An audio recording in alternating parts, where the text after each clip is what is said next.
As Sundargarh बनखंड अंतर्गत उजलपुर central nursery ठाने एक पेड़ माँ के नाम बा माँ लगी गछटे कार्यक्रम अनुष्ठित हो जाइए।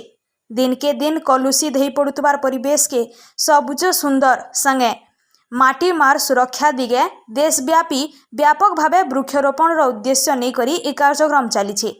इ परिप्रेक्षी ने सुंदरगढ़ बनखंड तरफनु गोटे स्वतंत्र वृक्षरोपण कार्यक्रम एज उजलपुर वनांचल अंतर्गत सेंट्रल नर्सरी ठाने अनुष्ठित होता। इथिने मुखिया कुनुआ हिसाब से योगदान करी केंद्र आदिवासी व्यापार मंत्री जुएल ओराम गछ लगाबार संगे इतार आजीवन सुरक्षा नेबार के परामर्श देबार संगे निजे भी वृक्षरोपण करथिले।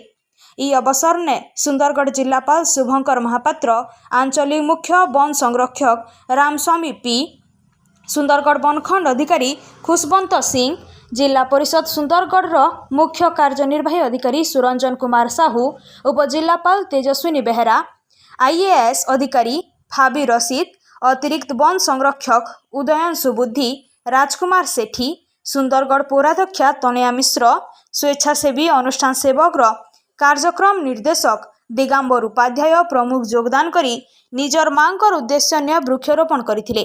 उजलपुर उच्च विद्यालय शिक्षक शिक्षयित्री नेतृत्व ने छात्र छात्री माने सामिल होकर वृक्षरोपण करबार संगे इतार सुरक्षा दिगे शपथ नहीं। पूरा कार्यक्रम के उजलपुर वनांचल अधिकारी देवदत्त नंदन नेतृत्व ने वनपाल विनोद पट्टनायक, राजीव साहू, कुंदन मिंच, प्रज्ञा परिमिता सामल परिचालना करथिले। Bureau report, Gangpur live.